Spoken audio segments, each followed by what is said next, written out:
Press Lord, good morning, जय मसीह की। परमेश्वर आप सभी को बहुत आशीष को दे। वचन के साथ दिन के शुरुआत के प्रोग्राम में फिर एक बार आपका बहुत स्वागत है। आज मैं एक अच्छे पत्नी के बारे में या वाइफ के बारे में आज आपसे बात करना चाहता हूं और आप बड़े ध्यान के साथ परमेश्वर के वचन को सुने। हर एक दिन के हमने जो परमेश्वर के वचन के द्वारा आप लोग को सिखाते हैं तो निश्चित तौर से इसका बहुत बड़ा लाभ होता है। तो निश्चित तौर से आज मैं परमेश्वर के वचन से आपसे अच्छी पत्नी के बारे में कुछ बातें कर रखूँगा और ये इफिसियों किताब उसकी 5 अध्याय से लिया गया है, परमेश्वर का धर्मशास्त्र में से।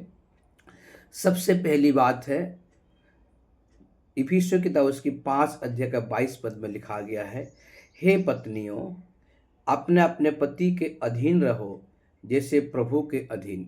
बाइबल कहता है कि हे पत्नियों, अपने अपने पति के अधीन रहो जैसे यीशु। हे पत्नियों, अपने पति के अधीन रहो जैसे प्रभु के। मेरे प्यारो परमेश्वर के लोग, बाइबल हमें सिखाता है, मुझे और आपको वचन की गहराई को जानना बहुत ज़रूरी है। वचन के साथ हम कोई आर्गुमेंट नहीं कर सकते हैं। हमें परमेश्वर के वचन को मानना ही हमारे लिए लाभदायक है। इसका मतलब ये है कि एक अच्छी पत्नी सबमिट टू हर हस्बैंड, वो हमेशा अपने पति के अधीन रहते हैं, ये बाइबल कहता है। आज पत्नियां अधीन रहना नहीं चाहता है और उसका बहुत अलग अलग उनके पास में विचारधारा है, लेकिन बाइबल हमें सिखाता है।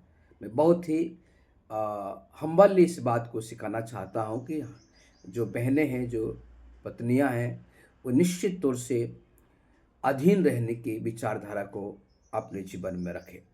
दूसरा बात हम देख सकते हैं, 5 के 33 में लिखा गया है, हम बाइबल में देखेंगे, पर तुम में से हर एक अपने पत्नी से अपने समान प्रेम रखो और पत्नी भी अपने पति का भय माने।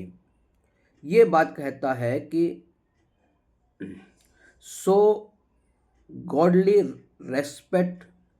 हमें पत्नी जो बहनें हैं, वे हमेशा गॉडली स्वभाव या सही रेस्पेक्ट अपने पति को देना बहुत आवश्यक है। परमेश्वर आपकी और मेरी बुद्धि को खोले कि हम इस बात को समझ सके कि एक वचन हमें किस बात को सिखाता है। परमेश्वर आपको बहुत आशीष को दे और इस बात को आप समझ सकें। God bless you. Thank you so much.